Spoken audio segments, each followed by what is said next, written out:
est un vaste plateau couvert de parcours et de forêts entre 1600 et 2000 mètres d'altitude. Il accueille des habitants variés, transhumants, sédentaires, bergers, des étrangers même.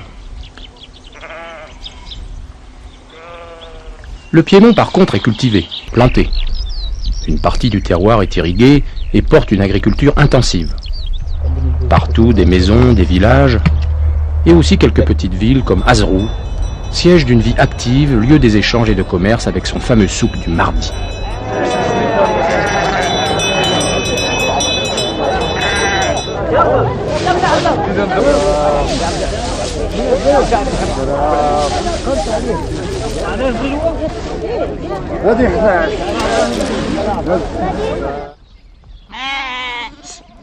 L'Azarar, occupé plus récemment, est largement cultivé, moins intensif, mais très habité.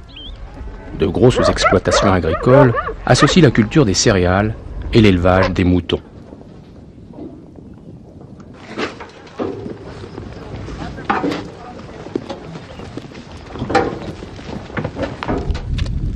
Mais ça n'a pas toujours été comme ça.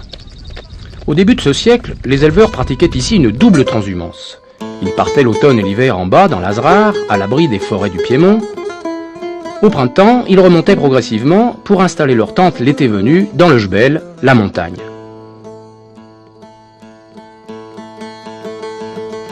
Chaque tribu disposait ainsi d'une longue bande de terre aux frontières jalousement défendues qui permettait à chacun de profiter au mieux des 3 étages de la végétation.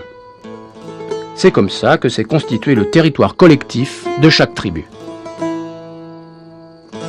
Mais en 50 ans, la population a quadruplé et les terres collectives de l'Azarar ont été progressivement partagées entre les membres de la tribu. Labourées et plantées, elles ne sont plus disponibles pour le pâturage collectif. Les éleveurs, installés dans leur nouveau village, passent à présent l'hiver sur les jachères ou en forêt près des bergeries et séjournent le reste de l'année sur les parcours du Jbel.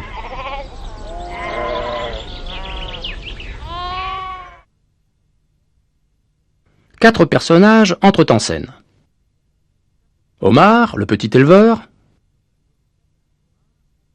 Les gros éleveurs de la Noc comme Haj Smaïl ou Haj Wali. Hassani, le vieux berger avec son patron Aboubi. Enfin, Ahmed et son épouse Arkeya, en butte à de sérieuses tracasseries.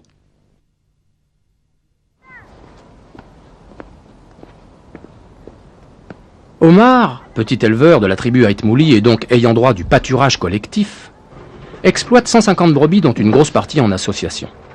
En bas, il a sa maison, des cultures sur quelques hectares. Il monte tôt sur le Jbel et garde lui-même.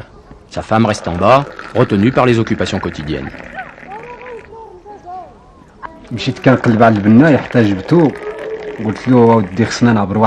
Quand je me suis décidé à construire, j'ai ramené un maçon. Et je lui ai dit que je voulais 100 mètres carrés. Il m'a demandé où on mettait la porte, ici ou là.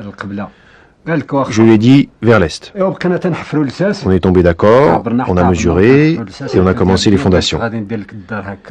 Il m'a dit je te ferai une chambre de ce côté, une autre au milieu, une troisième derrière et un patio au milieu. On a amené le ciment, le sable, le fer et on a coulé la dalle. Et ici, c'est mieux qu'au Jbel ? Bien sûr, la Nouala c'est vraiment pénible, alors qu'ici c'est pour se reposer. Mais sur la montagne c'est vraiment difficile.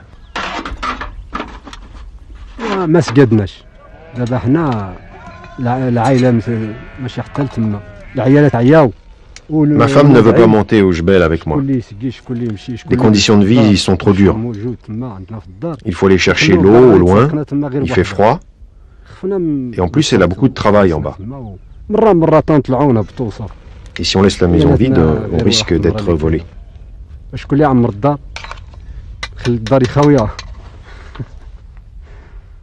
Moi, je n'ai qu'une seule épouse, donc elle ne peut pas laisser la maison et venir avec moi. Ici, quand les hommes ont 2 femmes, ils en laissent une en bas, et l'autre vient au Jbel pour aider au gardiennage et à l'abreuvement. Bah et toi, tu n'as pas pensé à prendre une deuxième femme?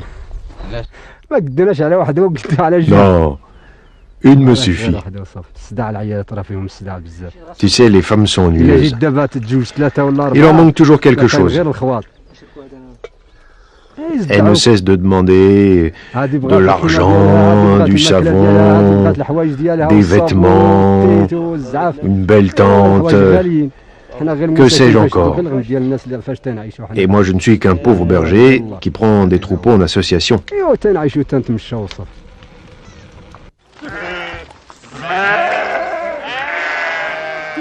Haj Smaïl ou le Shir Wali sont de grands éleveurs qui ont adhéré à un groupement de sélection de la race Timhadit encadré par l'ANOC.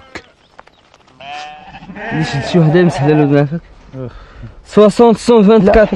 Oui. 60 048. Oui. Celle-ci, elle aussi, il présente des cheveux, comment dirais-je, des cheveux blancs qui sont des caractères extérieurs de la race. Donc il ne peut pas être remis dans le troupeau.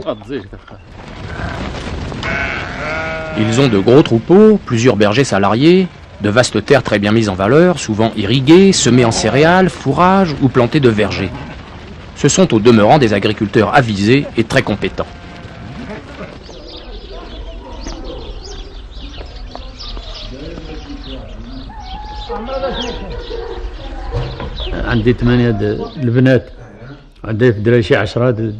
J'ai 8 filles et 10 garçons. Et 3 épouses.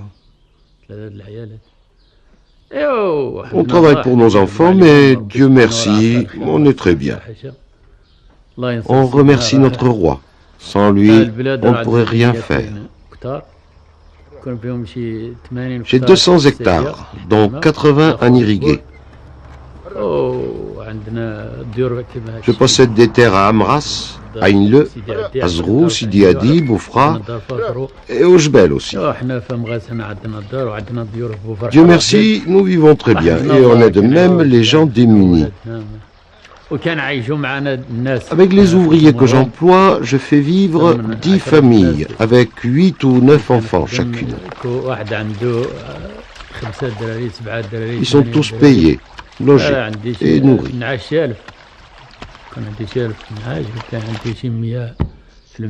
J'exploite 1000 brebis, 100 chèvres, 10 mulets, 20 vaches aussi.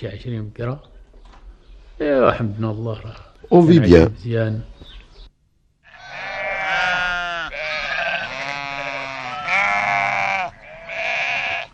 Hassani, le vieux berger, c'est un salarié. Il n'est pas né ici et n'a donc aucun droit sur le parcours. Ne pouvant constituer son propre troupeau, il garde ceux des Aït-Mouli. Il mène une existence difficile, celle des bergers.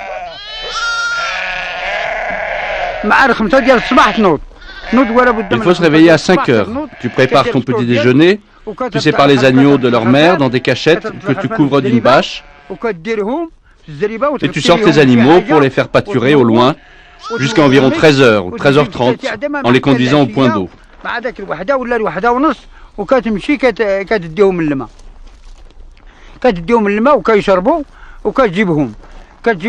Une fois à l'autre, tu abreuves les animaux et tu fais pâturer le troupeau jusqu'au soir pour les ramener vers le coup de 5 heures à Azriba. Tu remets les agneaux avec leur mère pour la téter et tu rentres pour préparer la marmite et te faire du thé. S'il y a de l'huile d'olive avec le thé, tu manges un peu de pain et tu commences à préparer le dîner. Ensuite tu manges ta marmite, puis tu prépares ton lit et tu dors.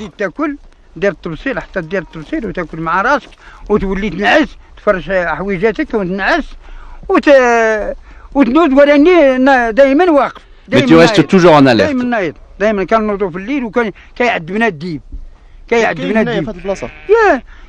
On se réveille la nuit à cause des chacals. Le chacal nous pose de gros problèmes.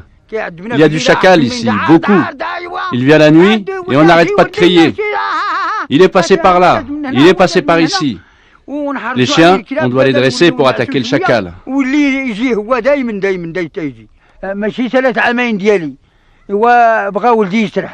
J'ai décidé de quitter cette place de berger que j'ai depuis 2 ans parce que mon fils veut commencer à garder lui aussi. On veut prendre 2 troupeaux. Un seul troupeau, c'est pas suffisant. Qu'est-ce que tu peux faire avec 7000 dirhams par an? C'est pas suffisant. 7000 dirhams, plus 4 quintaux de blé, 2 sacs de pain de sucre, c'est pas du tout suffisant. Le propriétaire ne veut pas me lâcher, mais je vais le quitter. Après tout, chacun fait ses calculs, non?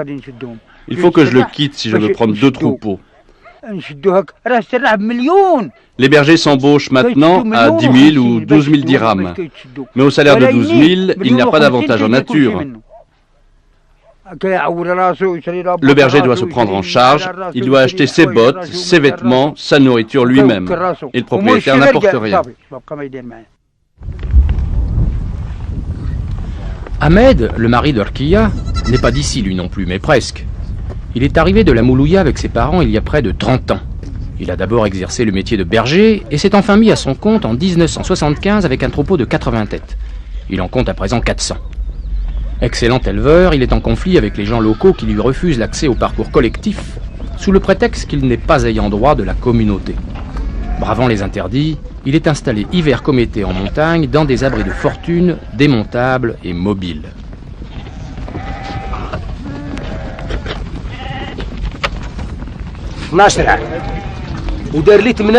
Quand j'ai commencé à travailler, j'avais 12 ans et je ne possédais rien. Je recevais 400 dirhams par an. Après 2 ans, je suis passé chez un autre éleveur, puis un autre, et ainsi de suite. En juin, je touchais mon salaire, 1500 ou 2000 dirhams par an, et j'ai ainsi économisé. Quand j'ai eu 80 brebis à moi, l'éleveur n'a plus voulu de moi, et je me suis alors installé sous ma propre tente, en 1975.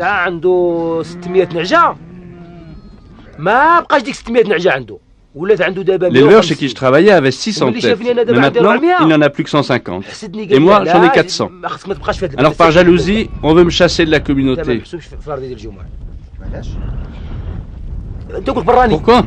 Parce qu'on me considère comme étranger à la tribu, sans prendre en compte toutes ces années que j'ai passées dans la région. Et quand ils se réunissent entre eux, ils sont tous prêts à jurer qu'on vient juste d'arriver.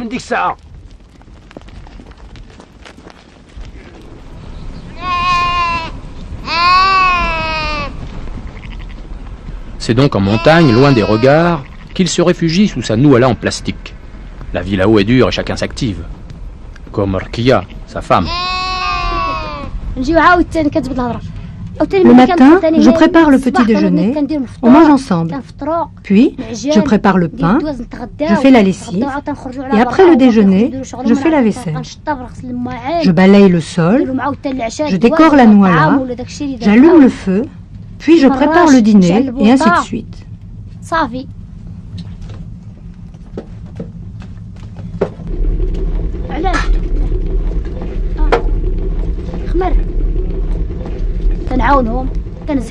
Dehors, je transporte moi aussi les bottes de paille et je donne la ration de complément. Je balaye la bergerie avec mon mari. J'utilise la brouette. Quand il veut faire rentrer le troupeau, on sépare les agneaux en lots. Je l'aide. Je vais chercher l'eau. Je soigne les chiens et les mulets. Enfin, je coupe le bois et je le transporte à l'intérieur de la nouala pour la préparation du pain. 5 à 8 pains par jour.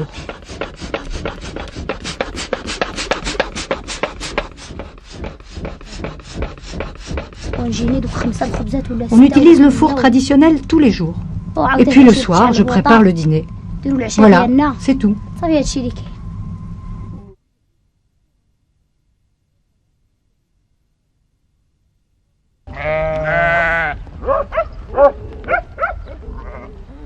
Quatre histoires, 4 vies bien différentes, d'éleveurs confrontés à des problèmes quotidiens et s'adaptant plus ou moins facilement aux changements économiques et sociaux. Les conditions de vie et de statut social de tous ces gens sont très différentes, et les stratégies pour faire du mouton et conduire un troupeau ne sont évidemment pas les mêmes d'un éleveur à l'autre. Mais une image s'impose, celle d'éleveurs compétents.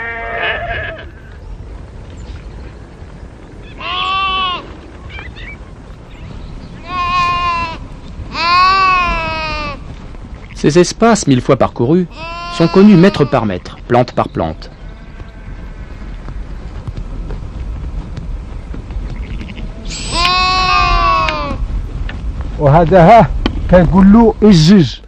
Cette herbe s'appelle Ijej. Elle est très intéressante pour les animaux en automne. Elle reste toujours verte. Mais celle-là, qui se dessèche, est sans intérêt pour les animaux. Tu connais son nom? Elle s'appelle Tarazazi. Cette plante-là est très utile aux animaux en automne. Même sèche, elle reste assez haute et les animaux la mangent, et en particulier les tiges. Elle s'appelle Tinoura. Elle est intéressante pendant les mois de novembre ou décembre. Les animaux la consomment comme l'orge. Elle est très bonne.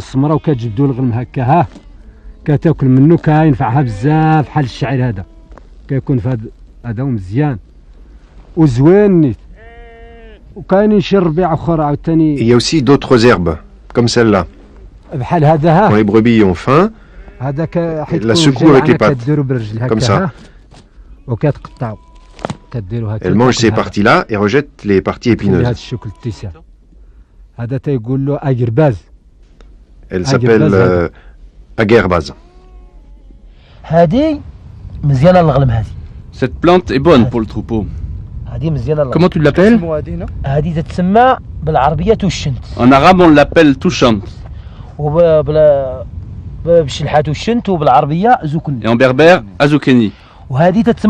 Celle-ci s'appelle tamouit. Et elle est bonne pour le troupeau? Elle est très bonne. Ahmed, Omar et les autres connaissent aussi les habitudes du troupeau et les lieux qu'ils préfèrent. Ils accordent ainsi une grande importance à l'Oukar.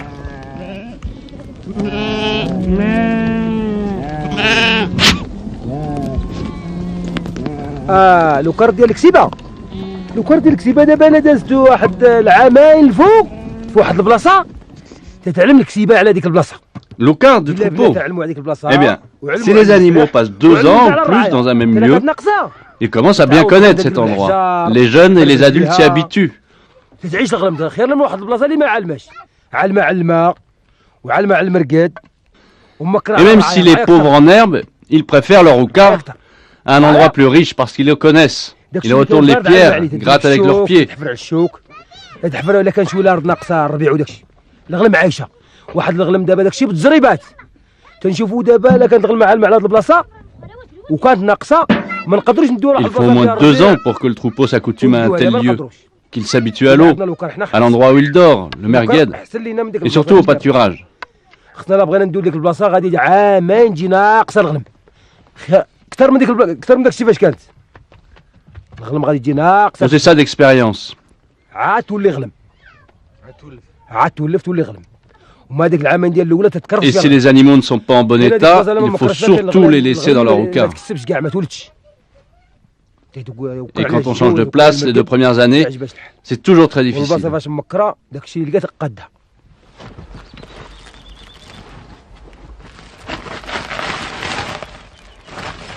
Donc un berger, ça doit savoir tout faire.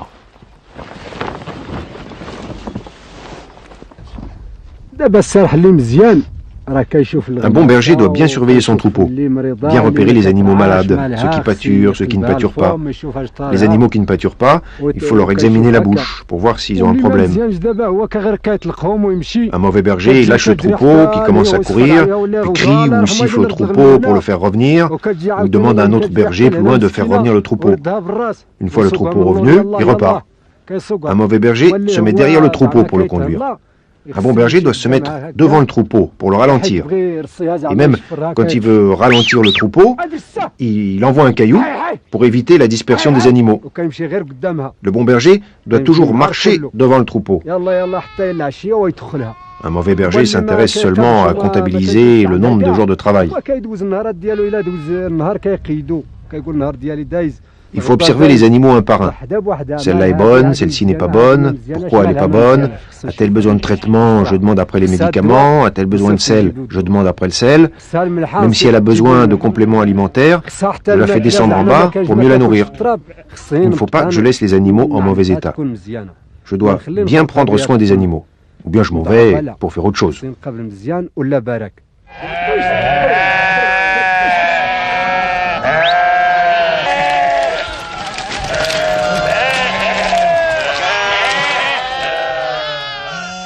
Et puis un berger, ça connaît la médecine aussi. Les animaux tombent malades de la maladie de la ria. Pour les animaux, il faut de l'aération. Alors le plastique est assez bas et ça crée un milieu humide et il n'y a pas suffisamment d'espace.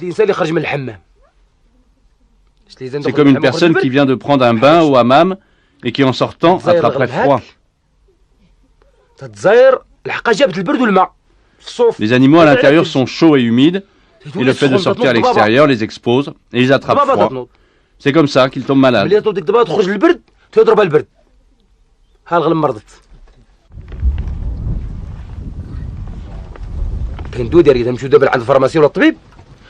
On va alors chez le vétérinaire ou le pharmacien et on lui demande le médicament pour la ria.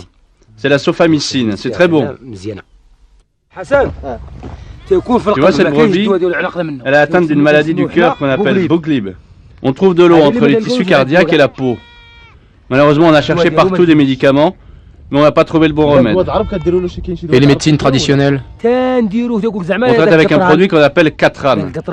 C'est un liquide qui provient du feuillage des cèdres. Je l'ai déjà essayé, mais ça n'a rien donné. Les symptômes continuent à apparaître. Sous le museau, la brebis devient chétive, la queue est sans laine.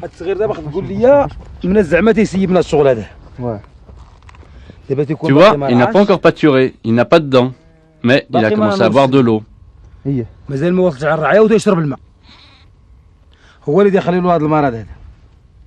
C'est à cause de la diarrhée.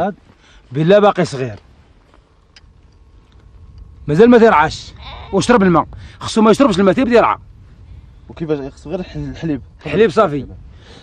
ne faut pas qu'il boive de l'eau avant de pâturer. Il ne doit consommer que du lait. S'il consomme de l'eau avant de manger de l'herbe, il va attraper cette maladie. Et comment on le soigne?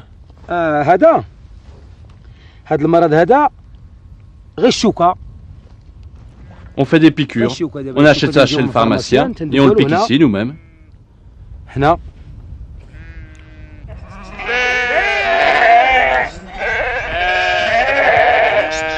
Et puis, il y a les ruses du métier. Par exemple, comment dresser une brebis meneuse, celle qu'on appelle trisht.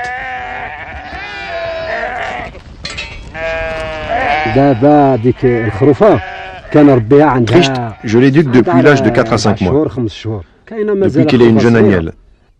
Et on la tape jour après jour, jusqu'à ce qu'elle soit dressée. Chaque jour, je la tape un peu plus, jusqu'à ce qu'on la tonde pour la première fois. Après la tonte, elle est complètement dressée. Chaque fois que tu appelles Trisht, elle part en premier. Même si elle a le feu devant elle, elle part en premier. L'oued, elle le traverse. Elle ne recule devant rien. Elle craint le bâton. Tu apprends à la brebis comme tu éduques tes enfants. Tu leur montres comment faire. C'est la même chose. Ahmed, lui, n'a pas eu besoin du bâton pour apprendre à son fils le métier de berger. Mes enfants, je les connais depuis leur enfance. Ce petit, il connaît tous les agneaux. Il est consciencieux. Si je veux vendre de belles bêtes, des fois, il s'y oppose. Il n'est pas paresseux. Même quand il neige, s'il voit une brebis qui s'apprête à agnoler, il court vers elle pour l'aider.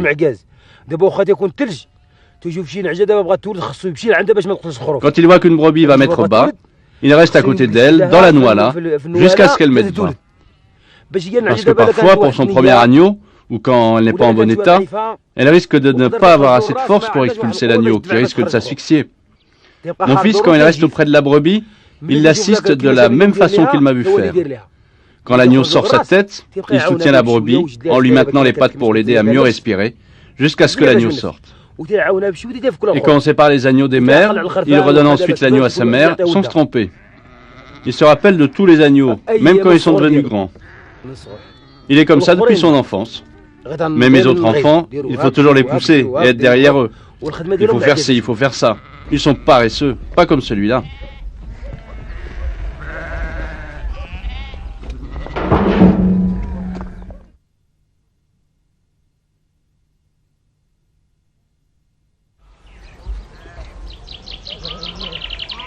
Mais là où les choses changent d'un éleveur à l'autre, c'est dans l'organisation des déplacements des troupeaux et dans la façon d'utiliser les ressources de la montagne. Aboubi, le patron du vieil Hassani, est un petit éleveur devenu grand.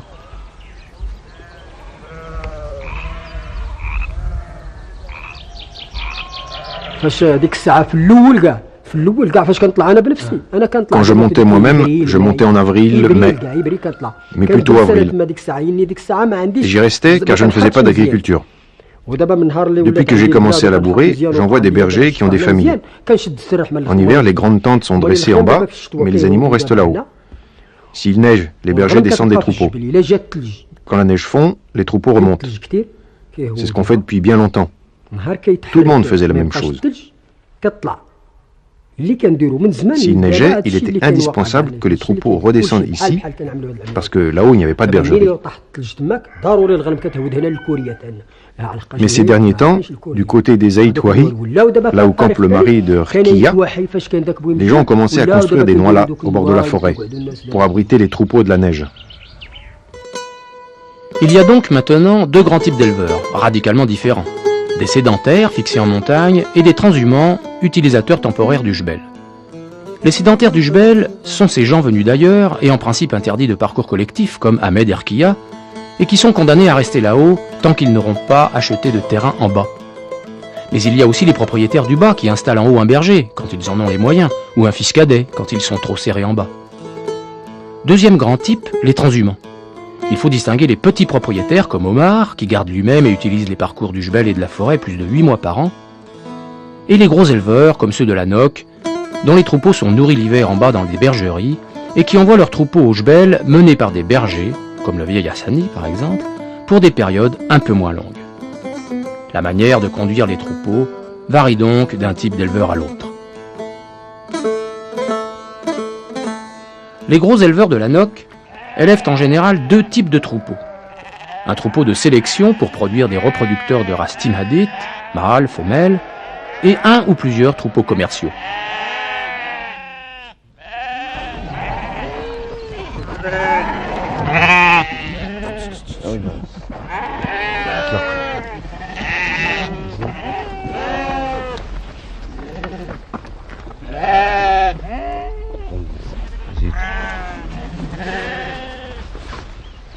Haj Smaïl, président de la Noc, est l'un des meilleurs éleveurs de la région. Il exploite plus d'1 millier de brebis répartis dans 4 ou 5 troupeaux que conduisent des bergers.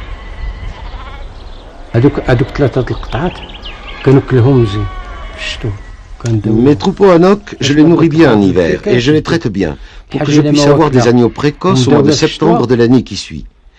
Parce que si les troupeaux ne sont pas bien nourris et traités en hiver, ça sera difficile de les faire relutter au printemps.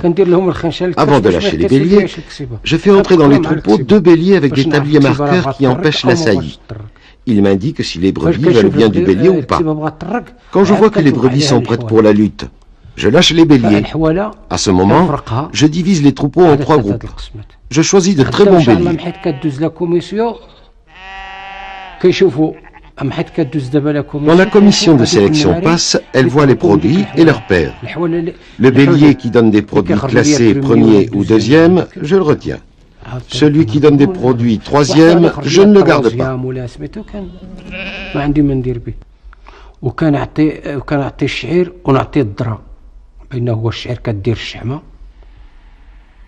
Avant la mise bas, je donne le CMV, l'orge et le maïs. L'orge pour engraisser la brebis, le CMV pour renforcer les os chez l'agneau, et le maïs pour améliorer la production laitière de la brebis. Après la mise bas, j'ajoute le son et le fourrage. Pendant la période d'agnelage, je descends mes brebis à la bergerie. Je ne les laisse pas dans le jbel. Les troupeaux de la Noc doivent agneler dans un délai de 40 jours avant le mois de novembre filahi.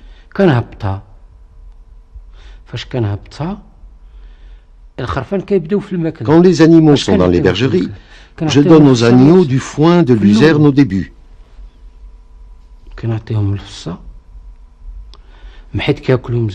Ensuite, je commence à leur apporter du son et de l'orge concassée.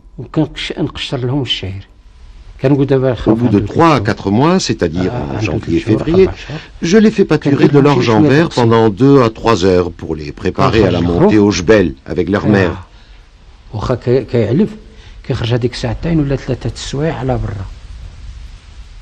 Ce qui permet d'éviter des chutes de poids chez l'agneau à cause des changements de régime. Le fait de mettre les agneaux sur l'orge en verre prépare l'estomac de l'agneau à l'alimentation sur parcours.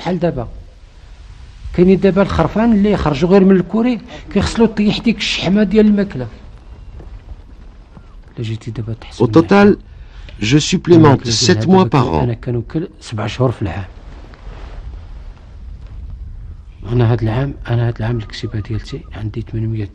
J'ai 800 brebis et 700 agneaux.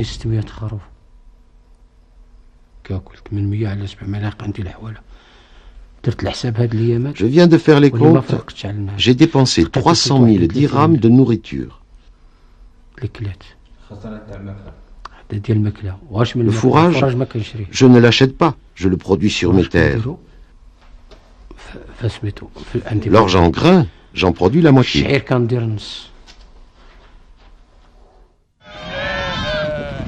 Omar, lui, qui n'a pas les mêmes moyens, garde lui-même, monte plus tôt et redescend plus tard.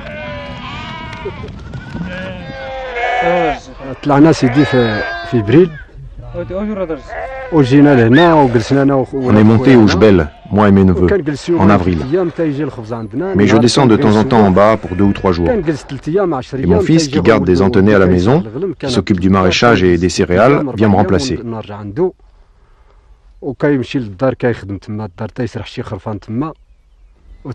bien ce sont mes voisins, qui sont des parents.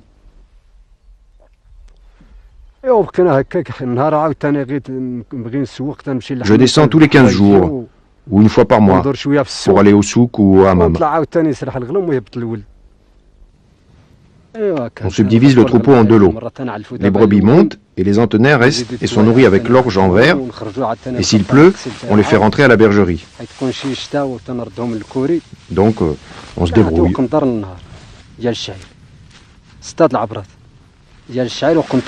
Au total, on donne 1 quintal d'orge et 1 quintal de son, qui est l'équivalent de 6 abras par jour, pour 100 têtes, plus 1 balle de fourrage par jour. Il faut compter approximativement 75 dirhams dépensés par jour pendant 4 mois. Tu m'avais dit qu'une partie de ton troupeau était prise en association. 50 têtes sont à moi et l'autre partie appartient à un type des Rachidia. Il m'avait donné 80 têtes au début et maintenant il en possède 150.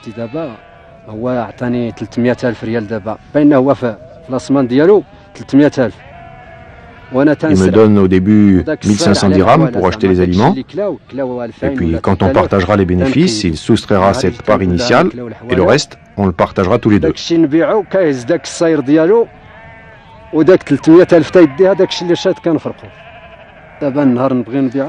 Pour ce qui est des antenais, quand je veux vendre par exemple 15 têtes, je lui téléphone et il me fait signe de vendre. Et à la fin, on partage les bénéfices. Qu'est-ce que tu fais de l'argent? Je le cache dans un coffre à la maison. Tu ne le mets pas à la banque?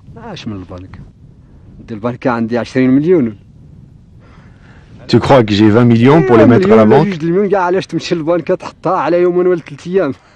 Je n'ai que 5000 dirhams.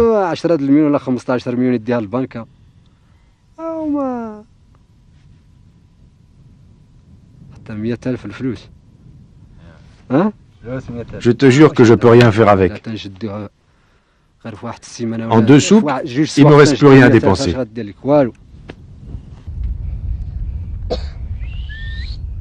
Ahmed, Erkia, sédentaires forcés, restent toute l'année en montagne. Leur problème, c'est l'hiver.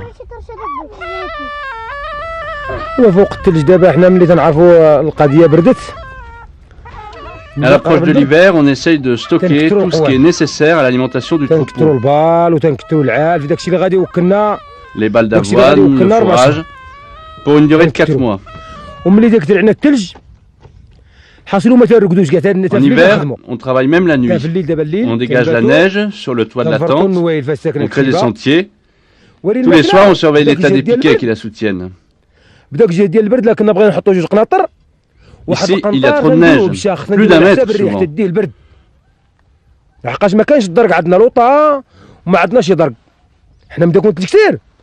On doit nettoyer les mangeoires, donner aux bêtes plus que de raison, parce qu'une partie de l'aliment est toujours perdue à cause du vent.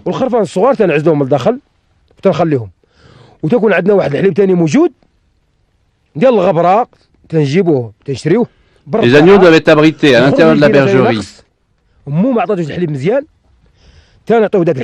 Et tous les jours, on doit les complémenter en leur donnant du lait artificiel. Ce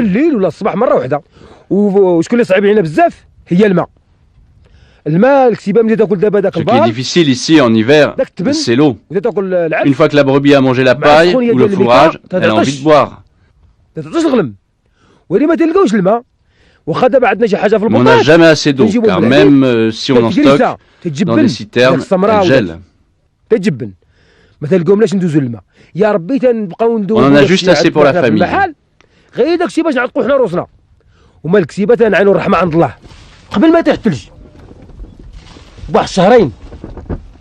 Deux mois avant l'arrivée de la neige, il faut donner 1 kg de concentré pour 4 à 6 brebis pour les préparer à affronter le froid. Mais elles en mangeraient bien 1 kg chacune.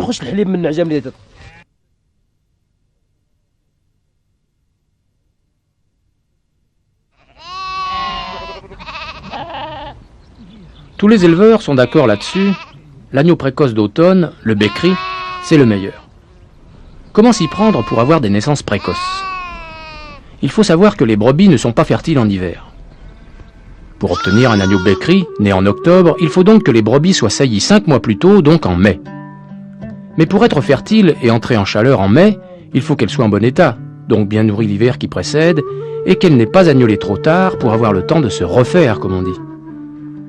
À ces conditions, ces brebis qui agneleront en octobre pourront à nouveau être saillies 1 ou 2 mois après, car les brebis locales reviennent vite en chaleur. Et 5 mois plus tard, elles feront un deuxième agnelage en produisant des agneaux mazouzi de printemps. On comprend aisément qu'à la campagne suivante, ces brebis qui ont agnelé 2 fois seront incapables d'être saillies à nouveau en mai pour redonner un agneau Bekri en octobre.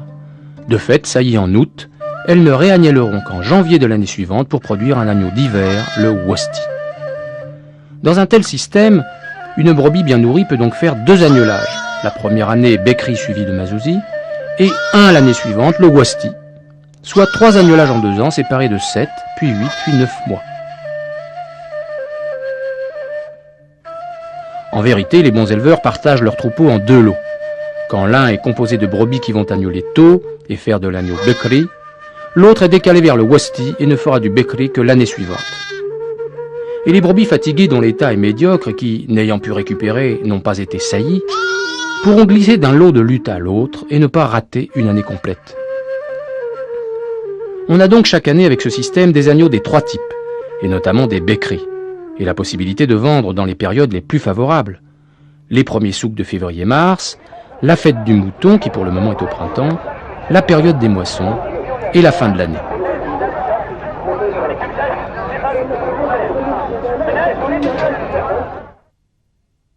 احنا دابا بكري كان بكري في واحد التاريخ كنطلقوا عليها الحواله كتخرج الحواله دابا كنطلقوا عليهم في تيفسا من تيفسا كنطلقوا عليها الحولي ما كنحيدوهاش كاع الحولي. Nous dans le temps, on ne lâchait les béliers dans le troupeau qu'à Tifsa, c'est-à-dire en avril.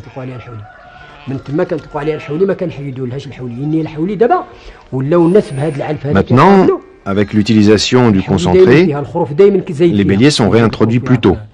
Et les naissances ne s'arrêtent plus entre octobre et mai.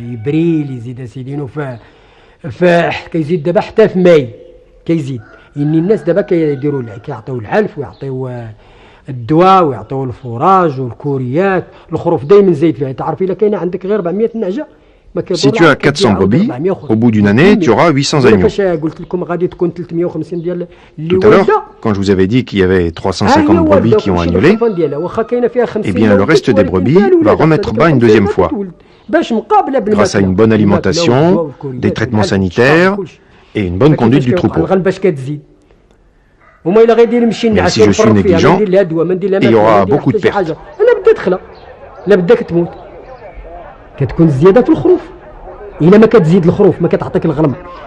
Le vrai gain au niveau du troupeau, c'est les agneaux. C'est d'avoir 2 agnolages. 100 brebis donnent 100 agneaux Bekri et 100 agneaux Mazouzi.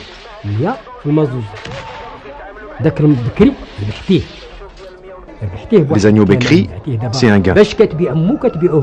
Au lieu de vendre les mères, tu vends les agneaux.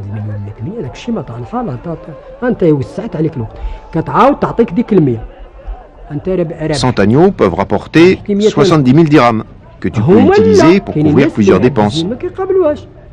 Et tu auras en plus 100 agneaux Mazouzi.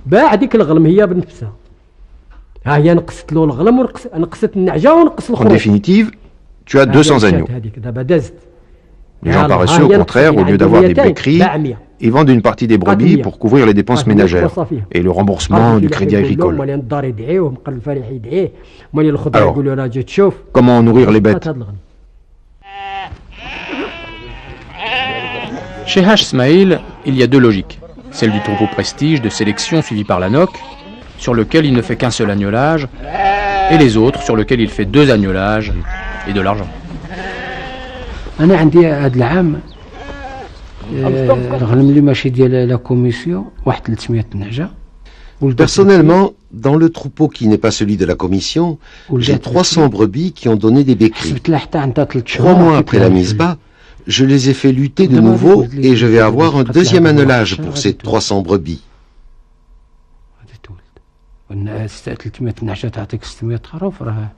Elles vont agnoler en avril.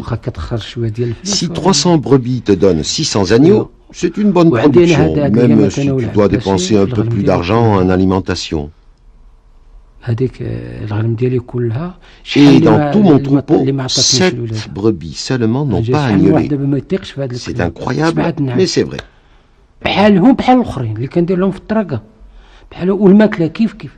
Sur mes troupeaux qui ne sont pas à la NOC, je pratique la même alimentation, mais ces troupeaux sont plus rentables, parce que je pratique un agnolage précoce. Moi, dès le mois de janvier, il me faut des agneaux Bekri à vendre. Il faut qu'ils soient les premiers sur le marché. Si on est les premiers sur le souk, on profite de bons prix. Un bon éleveur doit être sur le souk avant les autres. Si tu entres avec les autres, c'est pas intéressant. Mais ce triple agnolage en 2 ans n'est pas toujours aussi bien programmé. Omar, qui a peu de moyens et subit les caprices du climat, ne réussit le Bekri que les bonnes années.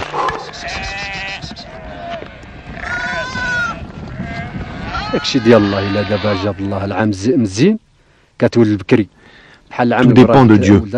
Par exemple, l'année dernière était bonne. Il y avait des naissances Bekri. Tandis que cette année, elle est mauvaise. Donc il n'y a que des naissances tardives. L'année dernière, j'ai eu 50 agneaux Bekri. On les a engraissés, puis vendus au souk. Cette année, c'est pas aussi bon. L'herbe est insuffisante. Il faut complémenter dès mars si on veut des Bekri. Mais on ne complémente pas. On est fatigué. L'orge est cher.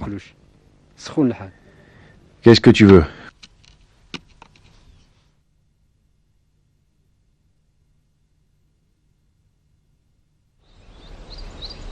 Il est un domaine pourtant où rien ne va plus et qui amène à se poser de graves questions sur la survie de ces systèmes.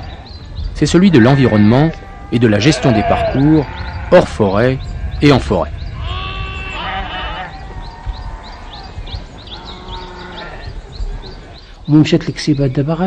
L'élevage devient de plus en plus coûteux. Personnellement, je faisais jusqu'à 1600 brebis et je suis redescendu à 800 brebis. J'ai diminué de moitié. Mais pourquoi diminuer?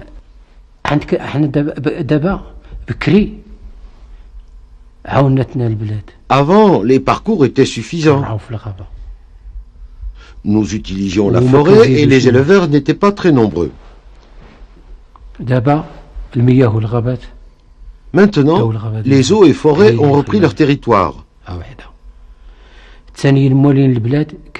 Et ont laissé très peu de forêts à notre disposition. De plus, les ayants droit passent des contrats avec des non-ayants droit des villages et des villes. Le contractant achète 4 à 500 têtes à l'ayant droit, avec lequel il a passé le contrat en mars, et il revend de ce troupeau en juillet ou août. Qu'est-ce qui reste sur les parcours comme herbe? Rien que du sol nu. Toi qui fais de l'élevage, tu supplémentes à partir d'août en attendant l'herbe de printemps. Une fois le printemps arrivé, il y a de nouveau des troupeaux sous contrat entre ayants droit et non ayants droit des villages et des villes. C'est la raison pour laquelle les éleveurs diminuent leurs troupeaux. En plus, il y a la poussée démographique. Le nombre d'ayants droit augmente et la terre reste la même. En hiver, on ne sort les troupeaux que pour les réchauffer et on les fait revenir le soir pour leur distribuer la nourriture. Les gens sont sous les plastiques dans le jbel. Dès que la neige est fondue, ils sortent pâturer. L'élevage est devenu très difficile.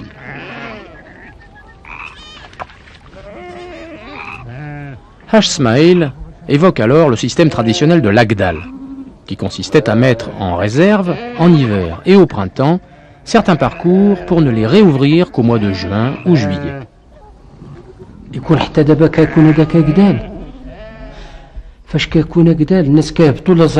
Du temps où on faisait l'Agdal, les éleveurs descendaient l'hiver en plaine.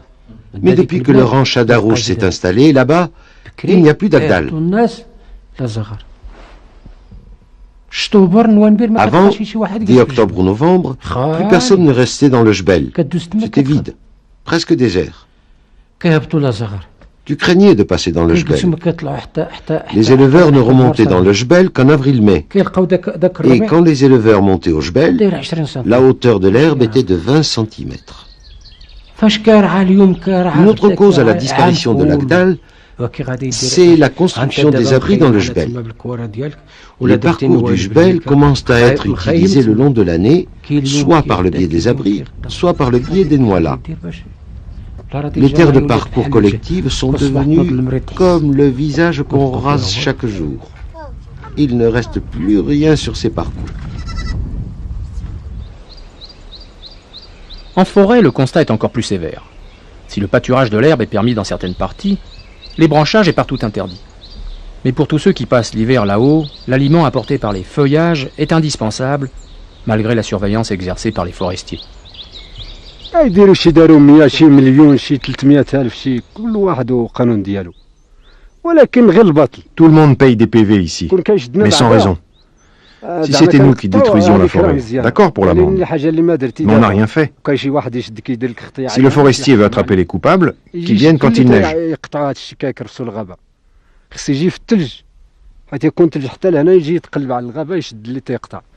Parce que s'ils viennent constater les dégâts quand il fait beau, ils punissent ceux qui n'ont rien fait.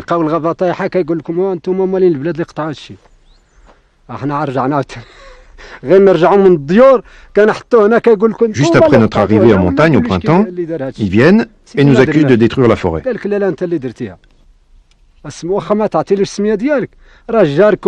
Mais c'est pas nous. Même si je leur donne pas mon nom, les voisins le lui donneront et il enverra le PV au tribunal. En hiver, le troupeau ne cesse pas d'utiliser la forêt. Les déplacements, c'est la bergerie, la forêt, la bergerie. Et qu'est-ce que le troupeau mange dans la forêt? On consomme du chêne vert, mais pas le cèdre. Le cèdre, c'est un arbre du paradis. Et on le détruirait? C'est pas légal. Le détruire, c'est comme tuer nos propres enfants. C'est vrai ou pas? Le chêne vert, lui, il rejette. T'en coupes 2 ou 3 pieds et il rejette. Mais le cèdre, il en meurt, le pauvre. Comme s'il perdait son âme.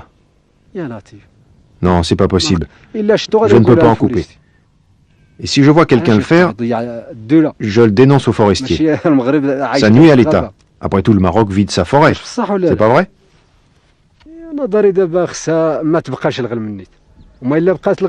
Il faut interdire le pâturage des moutons, sinon ça va continuer, même la nuit.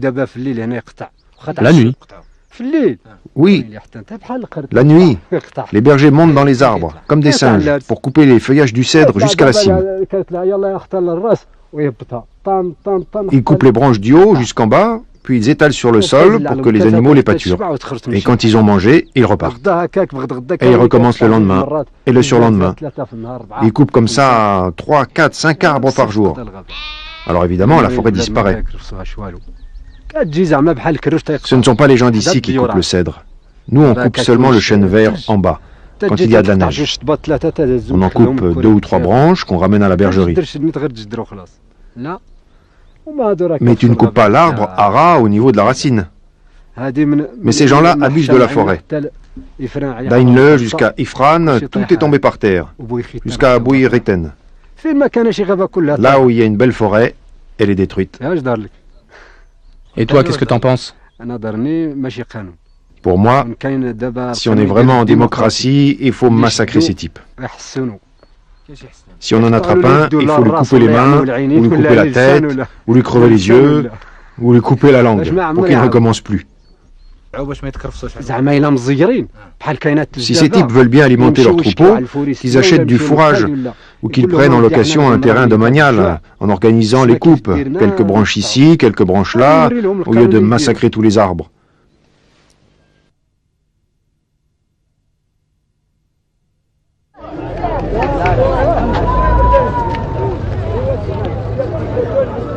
Tous ces éleveurs, dont la compétence en matière d'élevage est manifeste, sont pourtant collectivement coupables d'un pillage généralisé des ressources.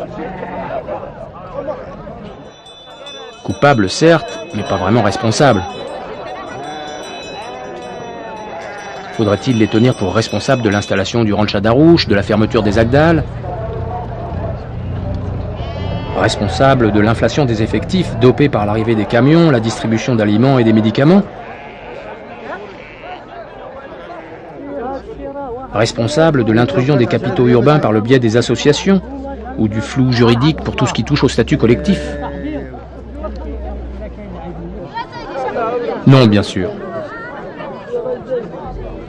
Il faut donc concevoir une réglementation qui reconnaisse les droits des étrangers, limite les effectifs, réintroduise les Agdal, contrôle les associations et fasse en sorte que chacun se plie aux exigences d'une gestion plus rigoureuse appliquée sans distinction à tous les éleveurs.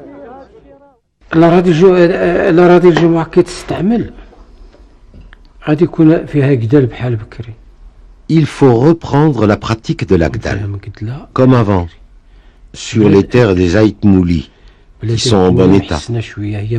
Parce que sur celles-ci, il n'y a pas eu de construction de bergerie ou de maison. Les endroits lointains comme Arab, Khouga, Ertisidouin, Ain Kahla doivent être utilisés au printemps.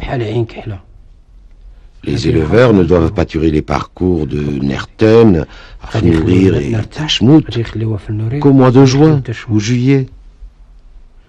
Il faut donc instaurer une organisation au niveau des terres collectives. Il y a aussi un problème de chargement.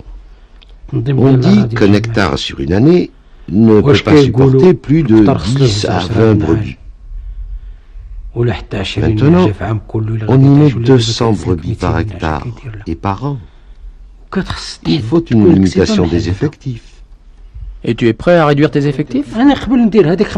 Je suis prêt à réduire parce que j'aurai une meilleure production avec un troupeau de 500 en comparaison avec un troupeau de 1000. Mais pour les petits troupeaux? Non, non, le petit éleveur ne doit pas diminuer son troupeau. La limitation des effectifs ne doit concerner que les gros éleveurs.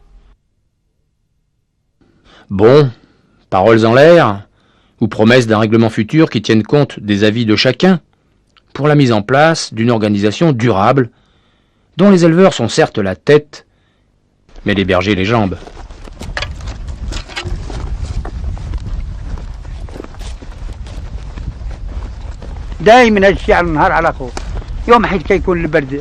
C'est toujours la même chose, tous les jours, jour après jour.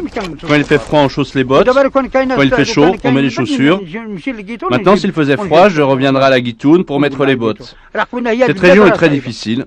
Elle est très dure quand il neige. C'est très très difficile pendant l'hiver. Mais qu'est-ce que tu fais tout seul dans ta nouala? Je reste toujours comme ça, en train de penser. Tu n'as pas de radio, pas de musique? Il n'y a rien, ni radio, ni musique. Les jeunes utilisent la radio et jouent de la musique, mais moi je suis vieux, ça ne va pas avec moi la musique. En plus, je prie Dieu. لا إله إلا الله محمد رسول الله لا إله إلا الله محمد رسول الله لا إله هذا الشيء ونود نصلي Et je fais ma prière et je m'endors. العشاء ديالي ونولي الناس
On se réveille la nuit à cause des chacals.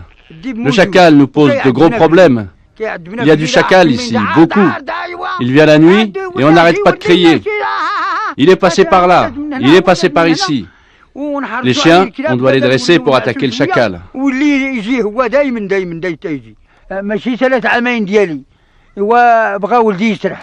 J'ai décidé de quitter cette place de berger que j'ai depuis 2 ans parce que mon fils veut commencer à garder lui aussi.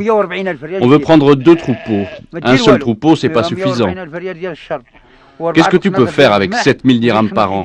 C'est pas suffisant. 7000 dirhams, plus 4 quintaux de blé, 2 sacs de pain de sucre, c'est pas du tout suffisant.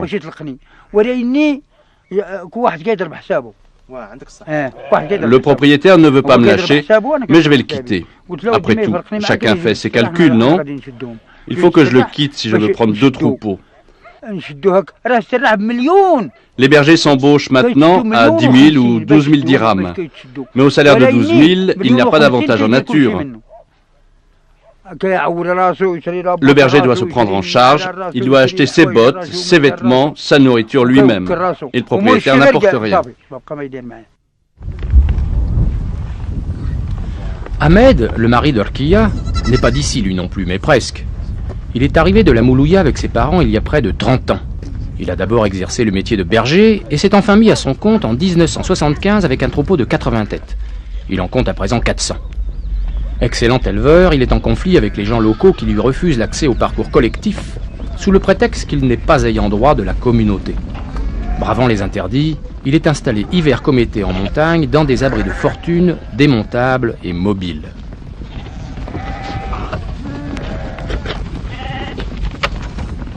12 عام ودار لي 8000 في العام. Quand j'ai commencé à travailler, j'avais 12 ans et je ne possédais rien. Je recevais 400 dirhams par an. Après 2 ans, je suis passé chez un autre éleveur, puis un autre, et ainsi de suite. En juin, je touchais mon salaire, 1500 ou 2000 dirhams par an, et j'ai ainsi économisé. Quand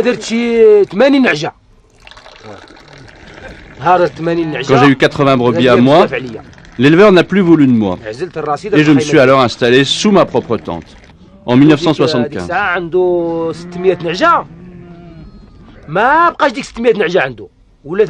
L'éleveur chez qui je travaillais avait 600 têtes, mais maintenant il n'en a plus que 150.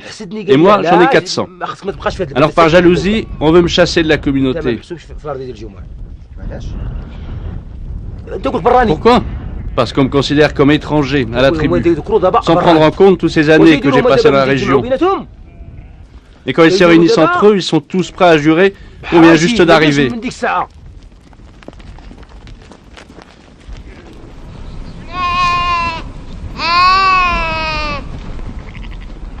C'est donc en montagne, loin des regards, qu'il se réfugie sous sa nouala en plastique. La vie là-haut est dure et chacun s'active. Comme Rkia, sa femme. Le matin, je prépare le petit déjeuner, on mange ensemble. Puis, je prépare le pain, je fais la lessive, et après le déjeuner, je fais la vaisselle.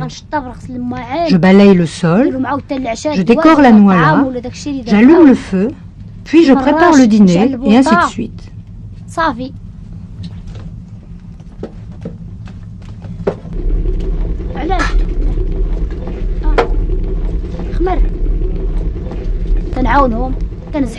Dehors, je transporte moi aussi les bottes de paille et je donne la ration de complément. Je balaye la bergerie avec mon mari. J'utilise la brouette. Quand il veut faire rentrer le troupeau, on sépare les agneaux en lots. Je l'aide. Je vais chercher l'eau. Je soigne les chiens et les mulets. Enfin, je coupe le bois et je le transporte à l'intérieur de la nouala pour la préparation du pain. 5 à 8 pains par jour.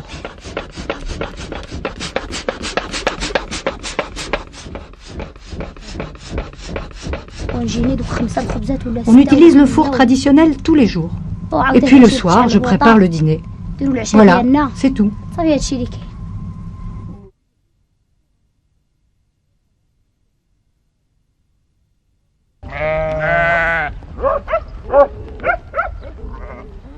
Quatre histoires, 4 vies bien différentes, d'éleveurs confrontés à des problèmes quotidiens et s'adaptant plus ou moins facilement aux changements économiques et sociaux. Les conditions de vie et de statut social de tous ces gens sont très différentes, et les stratégies pour faire du mouton et conduire un troupeau ne sont évidemment pas les mêmes d'un éleveur à l'autre. Mais une image s'impose, celle d'éleveurs compétents.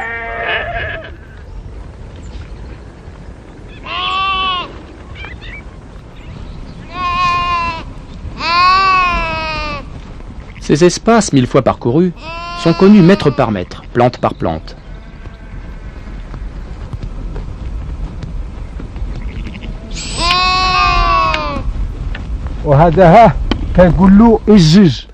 Cette herbe s'appelle Ijej. Elle est très intéressante pour les animaux en automne. Elle reste toujours verte. Mais celle-là, qui se dessèche, est sans intérêt pour les animaux. Tu connais son nom? Elle s'appelle Tarazazi. Cette plante-là est très utile aux animaux en automne. Même sèche, elle reste assez haute et les animaux la mangent, et en particulier les tiges. Elle s'appelle Tinoura. Elle est intéressante pendant les mois de novembre ou décembre. Les animaux la consomment comme l'orge. Elle est très bonne.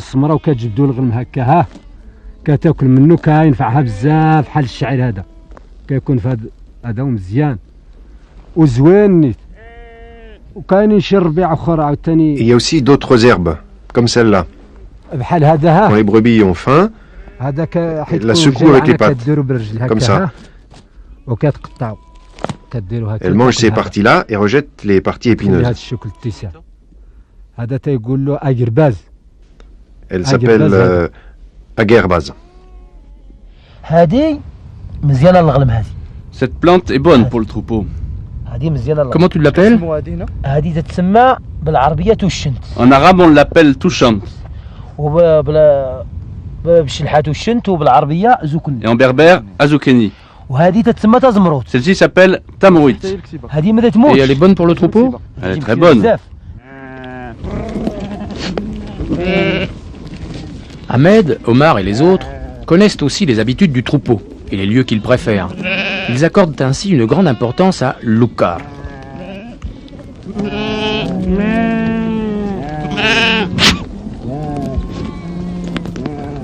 لوكار ديال الكسيبه لوكار ديال الكسيبه دابا انا دازتو واحد العامين الفوق في واحد البلاصه تتعلم الكسيبه على ديك البلاصه.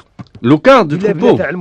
Eh bien, si les animaux passent 2 ans ou plus dans un même lieu, ils commencent à bien connaître cet endroit. Les jeunes et les adultes s'y habituent.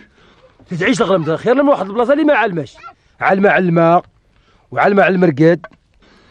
Et même si les pauvres en herbe, ils préfèrent leur oukar à un endroit plus riche parce qu'ils le connaissent. Ils retournent les pierres, grattent avec leurs pieds.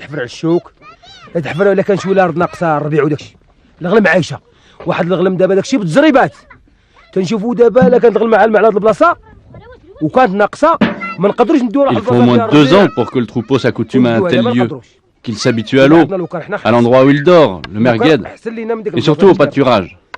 اختنا لا بغينا نديو ديك البلاصه غادي عامين تجي ناقصه الغنم اكثر من داكشي فاش كانت الغنم غادي تجي ناقصه. On sait ça d'expérience. عاد تولي غنم عاد تولي غنم وما ديك العامين ديال الاولى تتكرفس. Et si les animaux ne sont pas en bon état, il faut surtout les laisser dans leur oukar. Et quand on change de place les 2 premières années, c'est toujours très difficile.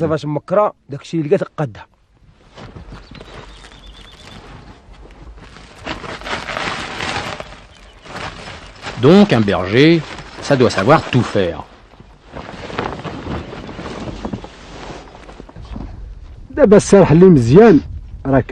Un bon berger doit bien surveiller son troupeau, bien repérer les animaux malades, ceux qui pâturent, ceux qui ne pâturent pas.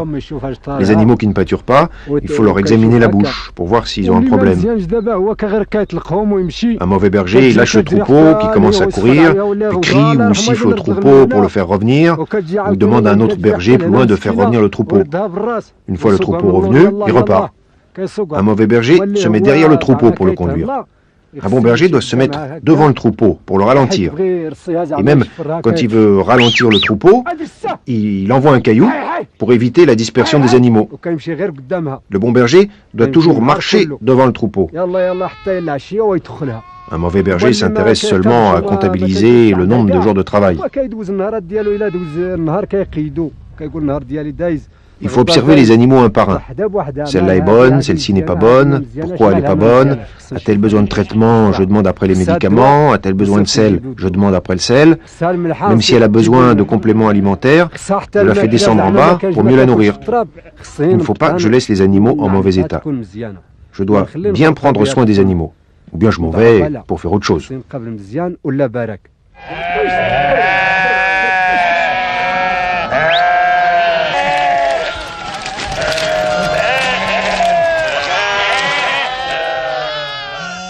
Et puis un berger, ça connaît la médecine aussi. Les animaux tombent malades de la maladie de la ria. Pour les animaux, il faut de l'aération. Alors le plastique est assez bas et ça crée un milieu humide et il n'y a pas suffisamment d'espace. C'est comme une personne qui vient de prendre un bain au hammam et qui en sortant attraperait froid. Les animaux à l'intérieur sont chauds et humides, et le fait de sortir à l'extérieur les expose et ils attrapent froid. C'est comme ça qu'ils tombent malades.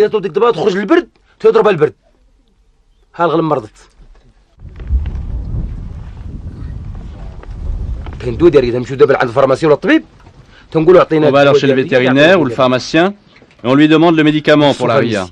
C'est la sofamycine, c'est très bon. Tu vois cette brebis, elle est atteinte d'une maladie du cœur qu'on appelle Bouglib. On trouve de l'eau entre les tissus cardiaques et la peau. Malheureusement, on a cherché partout des médicaments, mais on n'a pas trouvé le bon remède. Et les médecines traditionnelles? On traite avec un produit qu'on appelle katran. C'est un liquide qui provient du feuillage des cèdres. Je l'ai déjà essayé, mais ça n'a rien donné. Les symptômes continuent à apparaître. Sous le museau, la brebis devient chétive, la queue est sans laine.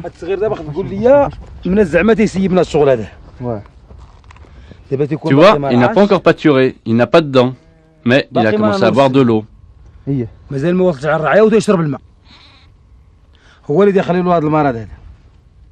C'est à cause de la diarrhée. Il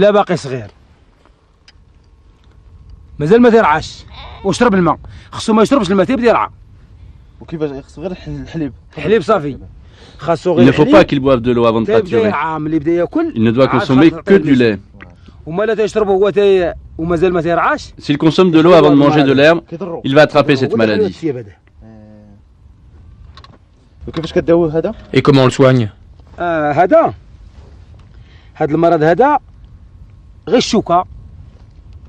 On fait des piqûres, on achète ça chez le pharmacien et on le pique ici nous-mêmes.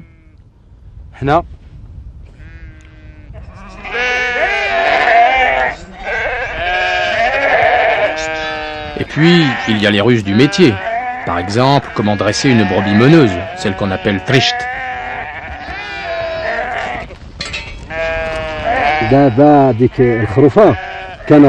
Trisht, je l'éduque depuis l'âge de 4 à 5 mois, depuis qu'elle est une jeune agnelle. Et on la tape jour après jour, jusqu'à ce qu'elle soit dressée. Chaque jour, je la tape un peu plus, jusqu'à ce qu'on la tonde pour la première fois. Après la tonte, elle est complètement dressée. Chaque fois que tu appelles Trisht, elle part en premier. Même si elle feu devant elle, elle part en premier. L'oued, elle le traverse. Elle ne recule devant rien. Elle craint le bâton. Tu apprends à la brebis comme tu éduques tes enfants. Tu leur montres comment faire. C'est la même chose. Ahmed, lui, n'a pas eu besoin du bâton pour apprendre à son fils le métier de berger. Mes enfants, je ne connais depuis leur enfance. Ce petit, il connaît tous les agneaux. Il est consciencieux. Si je veux vendre de belles bêtes, des fois, il s'y oppose. Il n'est pas paresseux. Même quand il neige, s'il voit une brebis qui s'apprête à agnoler, il court vers elle pour l'aider. Quand il voit qu'une brebis va mettre bas, il reste à côté d'elle, dans la noix là, jusqu'à ce qu'elle mette bas. Parce que parfois, pour son premier agneau, ou quand elle n'est pas en bon état, elle risque de ne pas avoir assez de force pour expulser l'agneau, qui risque de s'asphyxier. Mon fils, quand il reste auprès de la brebis, il l'assiste de la même façon qu'il m'a vu faire. Quand l'agneau sort sa tête, il soutient la brebis en lui maintenant les pattes pour l'aider à mieux respirer, jusqu'à ce que l'agneau sorte. Et quand on sépare les agneaux des mères, il redonne ensuite l'agneau à sa mère sans se tromper. Il se rappelle de tous les agneaux, même quand ils sont devenus grands. Il est comme ça depuis son enfance. Mais mes autres enfants, il faut toujours les pousser et être derrière eux. Il faut faire ci, il faut faire ça. Ils sont paresseux, pas comme celui-là.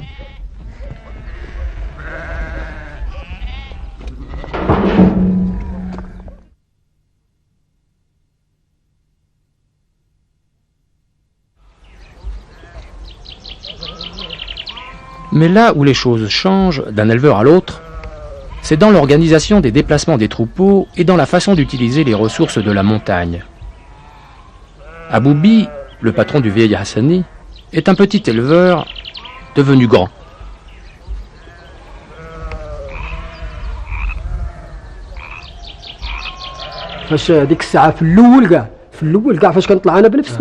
Quand je montais moi-même, je montais en avril, mai, mais plutôt avril. Et j'y restais car je ne faisais pas d'agriculture. Depuis que j'ai commencé à labourer, j'en vois des bergers qui ont des familles. En hiver, les grandes tentes sont dressées en bas, mais les animaux restent là-haut. S'il neige, les bergers descendent des troupeaux. Quand la neige fond, les troupeaux remontent. C'est ce qu'on fait depuis bien longtemps. Tout le monde faisait la même chose. S'il neigeait, il était indispensable que les troupeaux redescendent ici, parce que là-haut, il n'y avait pas de bergerie. Mais ces derniers temps, du côté des Aïtouahi, là où campe le mari de Rkiya, les gens ont commencé à construire des noilas au bord de la forêt, pour abriter les troupeaux de la neige. Il y a donc maintenant deux grands types d'éleveurs, radicalement différents. Des sédentaires fixés en montagne et des transhumants, utilisateurs temporaires du jbel. Les sédentaires du jbel sont ces gens venus d'ailleurs et en principe interdits de parcours collectif comme Ahmed et Rkiya, et qui sont condamnés à rester là-haut tant qu'ils n'auront pas acheté de terrain en bas. Mais il y a aussi les propriétaires du bas qui installent en haut un berger quand ils en ont les moyens, ou un fils cadet quand ils sont trop serrés en bas. Deuxième grand type, les transhumants.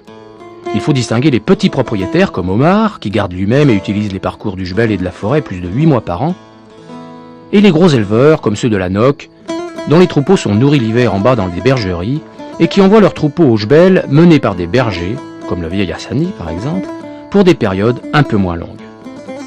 La manière de conduire les troupeaux varie donc d'un type d'éleveur à l'autre.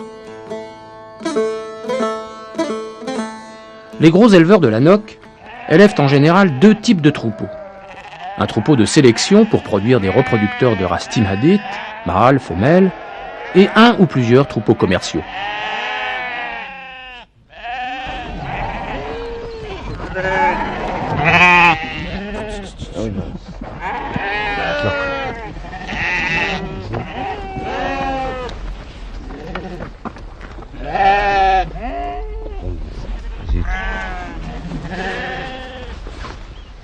Haj Smaïl, président de la Noc, est l'un des meilleurs éleveurs de la région. Il exploite plus d'1 millier de brebis répartis dans 4 ou 5 troupeaux que conduisent des bergers.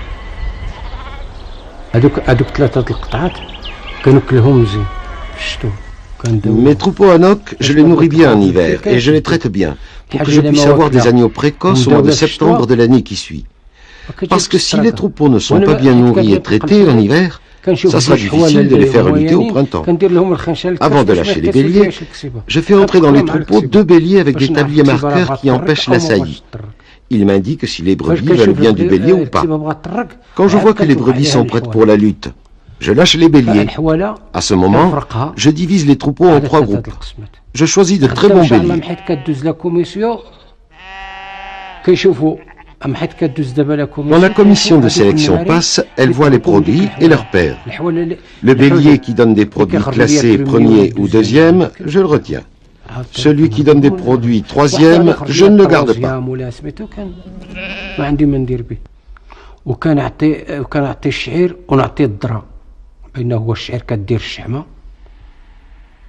Avant la mise bas, je donne le CMV, l'orge et le maïs. L'orge pour engraisser la brebis, le CMV. Maintenant, avec l'utilisation du concentré, les béliers sont réintroduits plus tôt. Et les naissances ne s'arrêtent plus entre octobre et mai.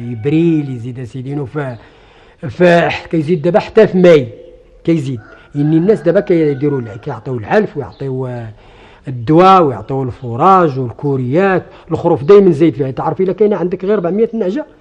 Si tu as 400 brebis, au bout d'une année, tu auras 800 agneaux.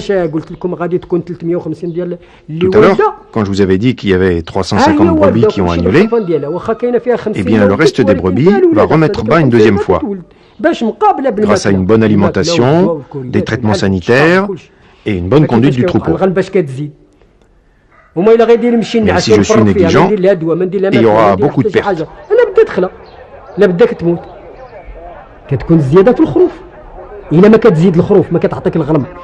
Le vrai gain au niveau du troupeau, c'est les agneaux.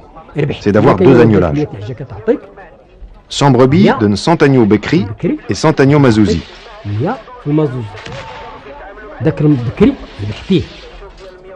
Les agneaux Bekri, c'est un gain. Au lieu de vendre les mères, tu vends les agneaux.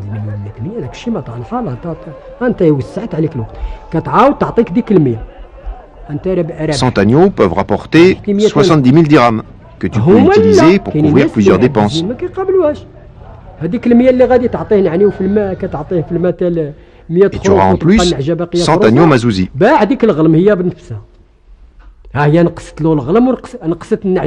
En définitive, tu as 200 agneaux. Les gens paresseux, au contraire, au lieu d'avoir des béqueries, ils vendent une partie des brebis pour couvrir les dépenses ménagères et le remboursement du crédit agricole. Alors, comment nourrir les bêtes? Chez Haj Smaïl, il y a deux logiques. Celle du troupeau prestige de sélection suivi par la NOC, sur lequel il ne fait qu'un seul agnolage, et les autres sur lequel il fait 2 agnolages et de l'argent. أنا عندي هذا العام الغنم اللي ماشي ديال لا كوميسيون واحد 300 نعجة.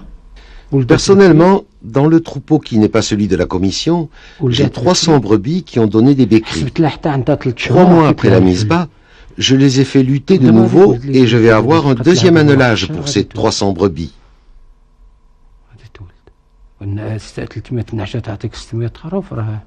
Elles vont agnoler en avril.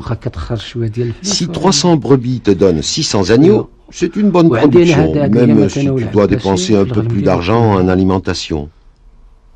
Et dans tout mon troupeau, 7 brebis seulement n'ont pas agnolé. C'est incroyable, mais c'est vrai.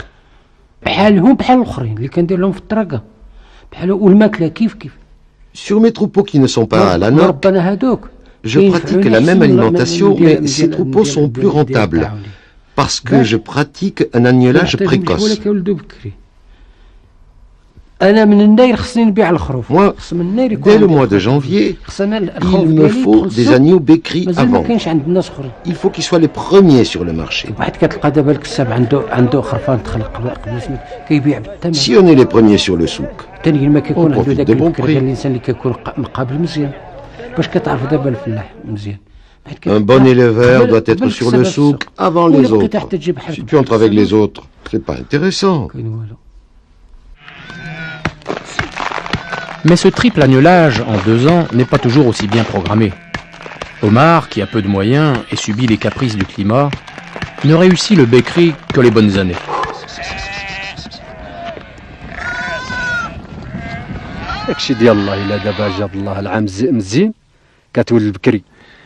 Tout dépend de Dieu. Par exemple, l'année dernière était bonne. Il y avait des naissances bécries. Tandis que cette année, elle est mauvaise. Donc il n'y a que des naissances tardives. L'année dernière, j'ai eu 50 agneaux béqueries. On les a engraissés, puis vendus au souk. Cette année, c'est pas aussi bon. L'herbe est insuffisante. Il faut complémenter dès mars si on veut des béqueries. Mais on ne complémente pas. On est fatigué. L'orge est cher. Qu'est-ce que tu veux?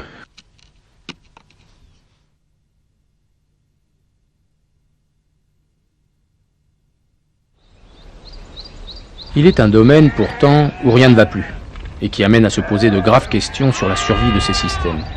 C'est celui de l'environnement et de la gestion des parcours hors forêt et en forêt.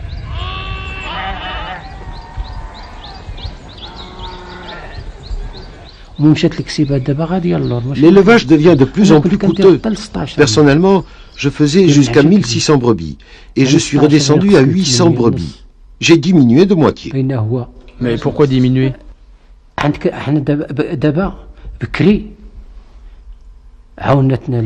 Avant, les parcours étaient suffisants. Nous utilisions la forêt et les éleveurs n'étaient pas très nombreux.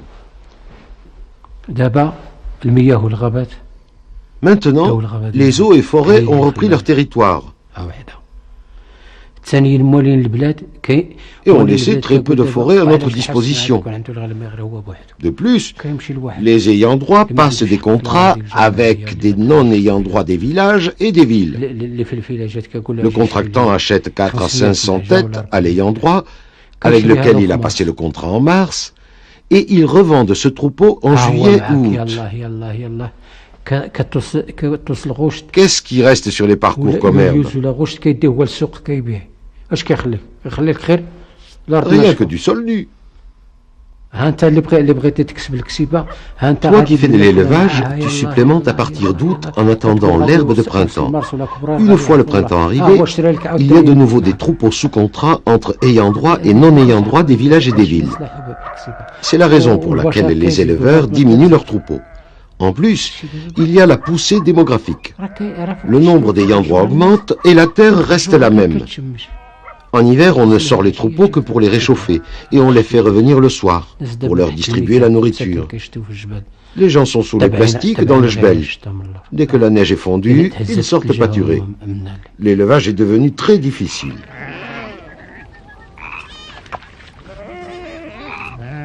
Haj Smaïl évoque alors le système traditionnel de l'Agdal, qui consistait à mettre en réserve, en hiver et au printemps, certains parcours pour ne les réouvrir qu'au mois de juin ou juillet.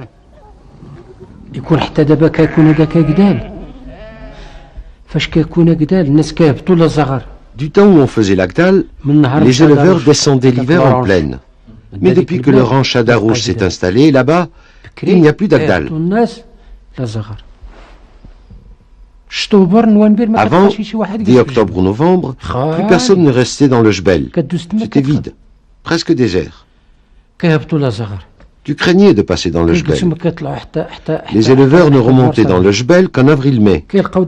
Et quand les éleveurs montaient au jbel, la hauteur de l'herbe était de 20 cm. Une autre cause à la disparition de l'Agdal, c'est la construction des abris dans le jbel. Les parcours du jbel commencent à être utilisés le long de l'année, soit par le biais des abris, soit par le biais des noilas. Les terres de parcours collectives sont devenues comme le visage qu'on rase chaque jour. Il ne reste plus rien sur ces parcours.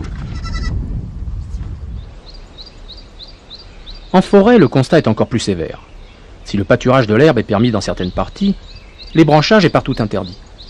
Mais pour tous ceux qui passent l'hiver là-haut, l'aliment apporté par les feuillages est indispensable, malgré la surveillance exercée par les forestiers.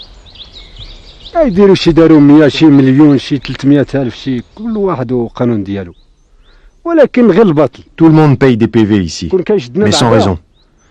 Si c'était nous qui détruisions la forêt, d'accord pour l'amende, mais on n'a rien fait. Si le forestier veut attraper les coupables, qu'ils viennent quand il neige.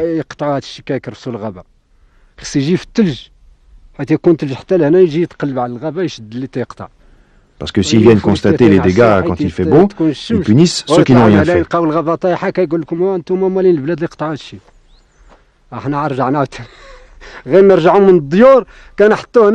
Juste après notre arrivée en montagne au printemps, ils viennent et nous accusent de détruire la forêt.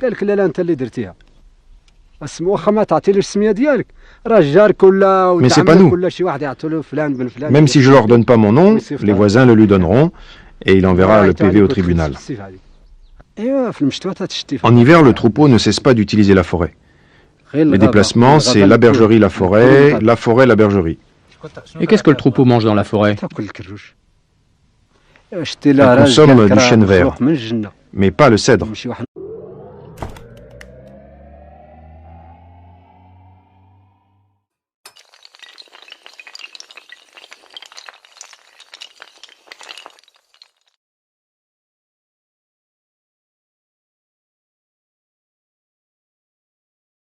Est un vaste plateau couvert de parcours et de forêts entre 1600 et 2000 mètres d'altitude.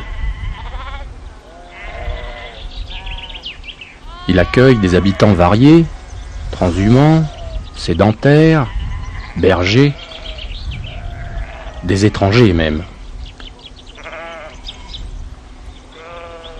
Le Piémont par contre est cultivé, planté. Une partie du terroir est irriguée et porte une agriculture intensive. Partout des maisons, des villages, et aussi quelques petites villes comme Azrou, siège d'une vie active, lieu des échanges et de commerce avec son fameux souk du mardi.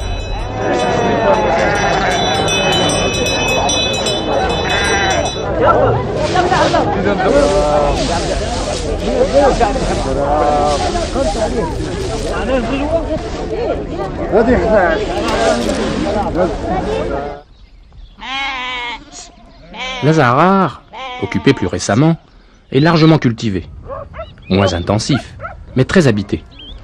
De grosses exploitations agricoles associent la culture des céréales et l'élevage des moutons.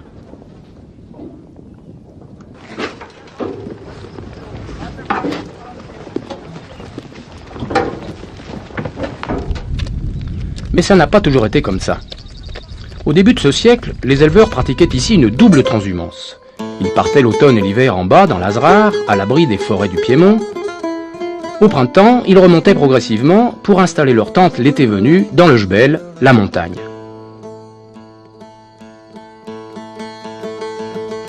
Chaque tribu disposait ainsi d'une longue bande de terre aux frontières jalousement défendues qui permettait à chacun de profiter au mieux des 3 étages de la végétation. C'est comme ça que s'est constitué le territoire collectif de chaque tribu.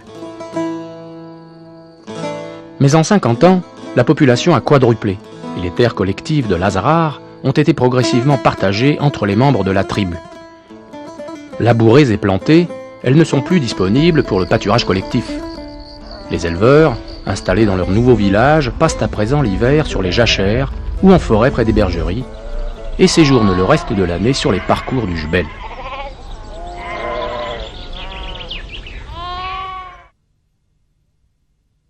Quatre personnages entrent en scène. Omar, le petit éleveur. Les gros éleveurs de la Noc comme Haj Smaïl ou Haj Wali. Hassani, le vieux berger avec son patron Aboubi.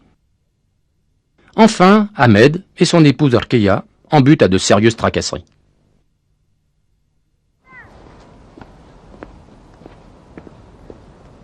Omar, petit éleveur de la tribu Aïtmouli et donc ayant droit du pâturage collectif, exploite 150 brebis dont une grosse partie en association. En bas, il a sa maison, des cultures sur quelques hectares. Il monte tôt sur le Jbel et garde lui-même. Sa femme reste en bas, retenue par les occupations quotidiennes.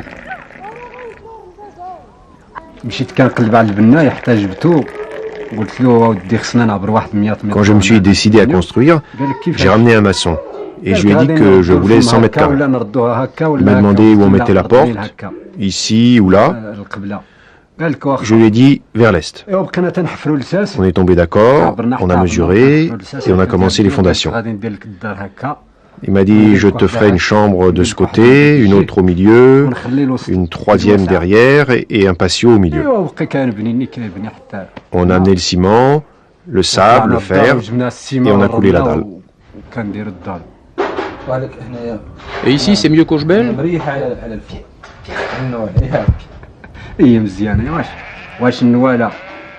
Bien sûr, la Nouala c'est vraiment pénible, alors qu'ici c'est pour se reposer. Mais sur la montagne c'est vraiment difficile. ما سقدناش دابا حنا العائله ماشي حتى لتما العيالات عياو. Ma femme ne veut pas monter au Jbel avec moi. Les conditions de vie y sont trop dures. Il faut aller chercher l'eau au loin, il fait froid, et en plus elle a beaucoup de travail en bas. Et si on laisse la maison vide, on risque d'être volé. Moi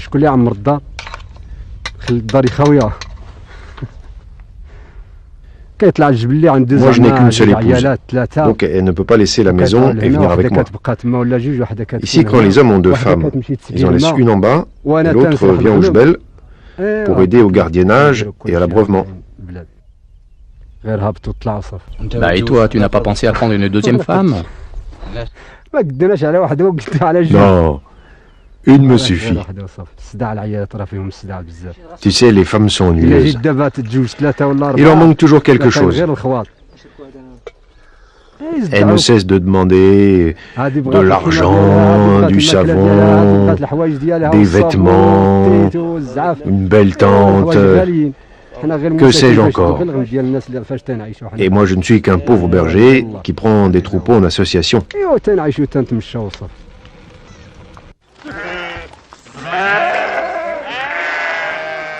Haj Smaïl ou le Shir Wali sont de grands éleveurs qui ont adhéré à un groupement de sélection de la race Timhadit encadré par la Noc. 60 124. Oui. 60 048. Oui. Celle-ci, elle aussi, il présente des cheveux, comment dirais-je, des cheveux blancs qui sont des caractères extérieurs de la race. Donc il ne peut pas être remis dans le troupeau. Ils ont de gros troupeaux, plusieurs bergers salariés, De vastes terres très bien mises en valeur, souvent irriguées, semées en céréales, fourrages ou plantées de vergers. Ce sont au demeurant des agriculteurs avisés et très compétents.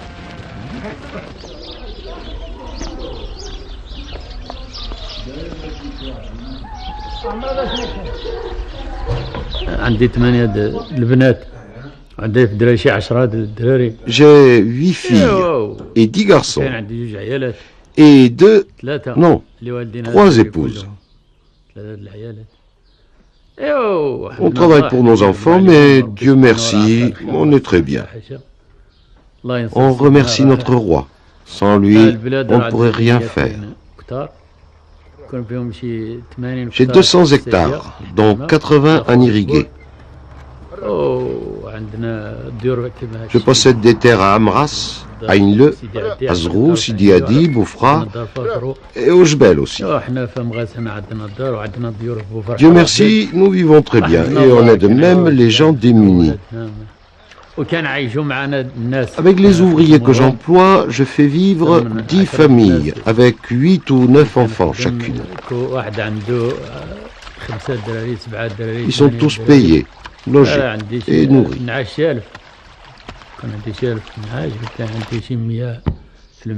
J'exploite 1000 brebis, 100 chèvres, 10 mulets,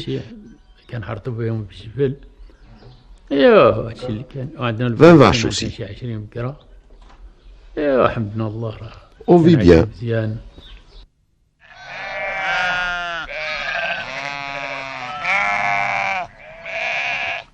Hassani, le vieux berger, c'est un salarié.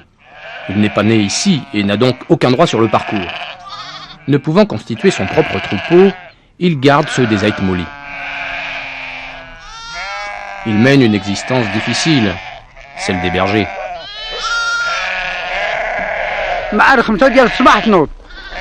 Il faut se réveiller à 5 heures. Tu prépares ton petit déjeuner, tu sépares les agneaux de leur mère dans des cachettes que tu couvres d'une bâche, et tu sortes les animaux pour les faire pâturer au loin jusqu'à environ 13h ou 13h30 en les conduisant au point d'eau.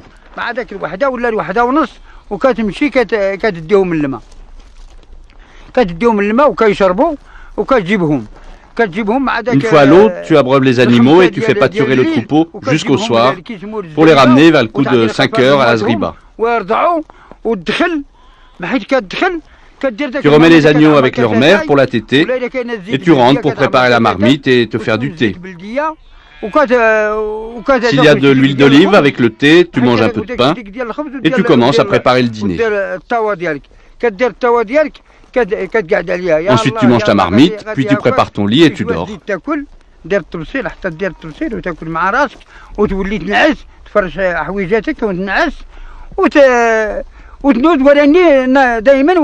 Mais tu restes toujours en alerte. Pour renforcer les os chez l'agneau et le maïs pour améliorer la production laitière de la brebis. Après la mise bas, j'ajoute le son et le fourrage. Pendant la période d'agnelage, je descends mes brebis à la bergerie. Je ne les laisse pas dans le jbel. Les troupeaux de la NOC doivent agneler dans un délai de 40 jours avant le mois de novembre filahi.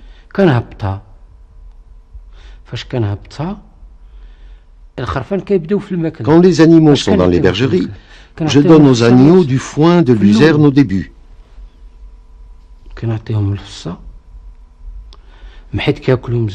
Ensuite, je commence à leur apporter du son et de l'orge concassée.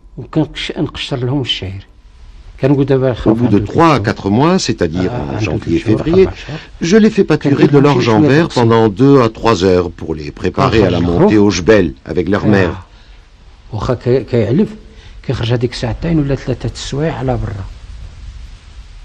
Ce qui permet d'éviter des chutes de poids chez l'agneau à cause des changements de régime. Le fait de mettre les agneaux sur l'orge en verre prépare l'estomac de l'agneau à l'alimentation sur parcours.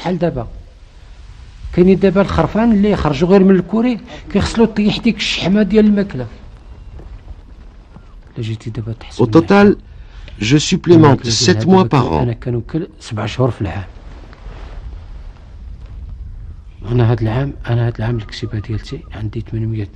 J'ai 800 brebis et 700 agneaux.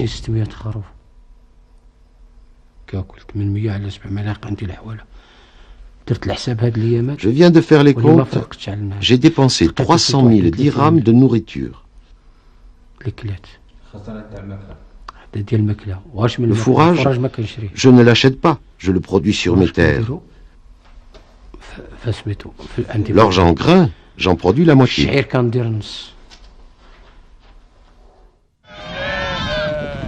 Omar, lui, qui n'a pas les mêmes moyens, garde lui-même, monte plus tôt et redescend plus tard.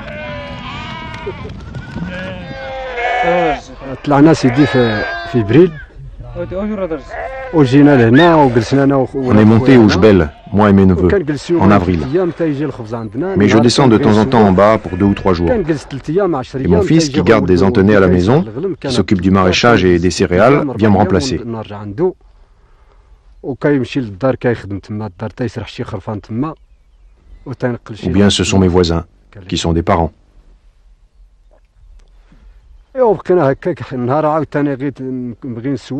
Je descends tous les 15 jours, ou une fois par mois, pour aller au souk ou au hammam. On subdivise le troupeau en 2 lots. Les brebis montent et les antenais restent et sont nourris avec l'orge en verre. Et s'il pleut, on les fait rentrer à la bergerie.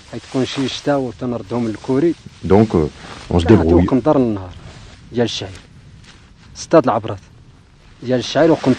Au total, on donne 1 quintal d'orge et 1 quintal de son, qui est l'équivalent de 6 abras par jour, pour 100 têtes, plus 1 balle de fourrage par jour. Il faut compter approximativement 75 dirhams dépensés par jour pendant 4 mois. Tu m'avais dit qu'une partie de ton troupeau était prise en association. 50 têtes sont à moi et l'autre partie appartient à un type des Rachidia. Il m'avait donné 80 têtes au début et maintenant il en possède 150.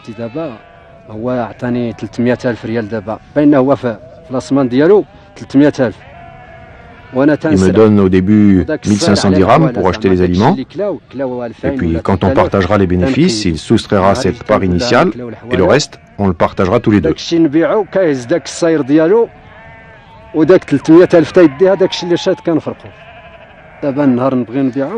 Pour ce qui est des antenais, quand je veux vendre par exemple 15 têtes, je lui téléphone et il me fait signe de vendre. Et à la fin, on partage les bénéfices. Qu'est-ce que tu fais de l'argent? Je le cache dans un coffre à la maison. Tu ne le mets pas à la banque?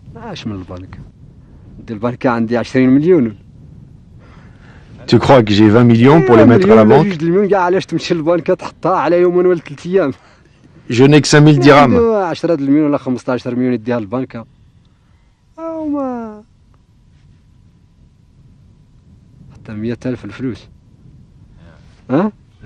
Je te jure que je peux rien faire avec. En 2 soupes, il ne me reste plus rien à dépenser.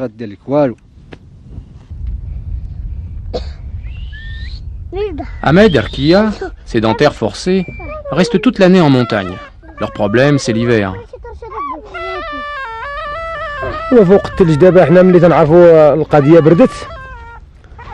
À l'approche de l'hiver, on essaye de stocker tout ce qui est nécessaire à l'alimentation du troupeau. Les balles d'avoine, le fourrage, pour une durée de 4 mois. En hiver, on travaille même la nuit. On dégage la neige sur le toit de la tente, on crée des sentiers. Tous les soirs, on surveille l'état des piquets qui la soutiennent. Ici, il y a trop de neige, plus d'1 mètre souvent.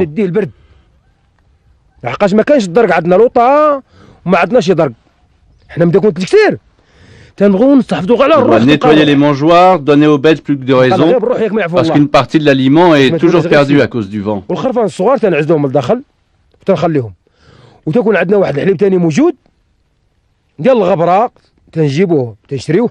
Les agneaux doivent être abrités à l'intérieur de la bergerie.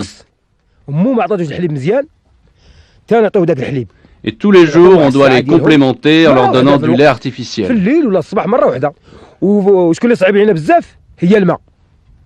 Ce qui est difficile ici en hiver, c'est l'eau. Une fois que la brebis a mangé la paille ou le fourrage, elle a envie de boire. Mais on n'a jamais assez d'eau, car même si on en stocke dans des citernes, elle gèle. On en a juste assez pour la famille.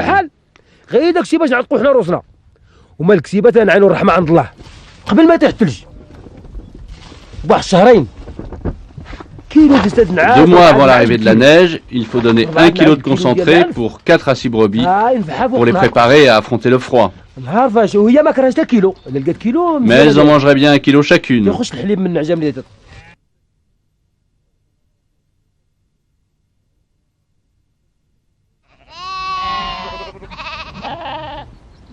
Tous les éleveurs sont d'accord là-dessus. L'agneau précoce d'automne, le bécri, c'est le meilleur. Comment s'y prendre pour avoir des naissances précoces? Il faut savoir que les brebis ne sont pas fertiles en hiver. Pour obtenir un agneau bécri, né en octobre, il faut donc que les brebis soient saillies 5 mois plus tôt, donc en mai. Mais pour être fertile et entrer en chaleur en mai, il faut qu'elle soit en bon état, donc bien nourrie l'hiver qui précède, et qu'elle n'ait pas agnolé trop tard pour avoir le temps de se refaire, comme on dit. À ces conditions, ces brebis qui agneleront en octobre pourront à nouveau être saillies 1 ou 2 mois après, car les brebis locales reviennent vite en chaleur. Et 5 mois plus tard, elles feront un deuxième agnelage en produisant des agneaux mazouzi de printemps. On comprend aisément qu'à la campagne suivante, ces brebis qui ont agnelé 2 fois seront incapables d'être saillies à nouveau en mai pour redonner un agneau bécri en octobre. De fait, saillies en août, elles ne réagneleront qu'en janvier de l'année suivante pour produire un agneau d'hiver, le wasti. Dans un tel système, une brebis bien nourrie peut donc faire 2 agnelages, la première année bécri suivi de mazouzi, et 1 l'année suivante, le wasti, soit 3 agnelages en 2 ans séparés de 7, puis 8, puis 9 mois. En vérité, les bons éleveurs partagent leur troupeau en 2 lots. Quand l'un est composé de brebis qui vont agneler tôt et faire de l'agneau bécri, l'autre est décalé vers le wasti et ne fera du bécri que l'année suivante. Et les brebis fatiguées dont l'état est médiocre et qui, n'ayant pu récupérer, n'ont pas été saillies, pourront glisser d'un lot de lutte à l'autre et ne pas rater une année complète. On a donc chaque année avec ce système des agneaux des 3 types, et notamment des bécris, et la possibilité de vendre dans les périodes les plus favorables. Les premiers souks de février-mars, la fête du mouton qui pour le moment est au printemps, la période des moissons et la fin de l'année.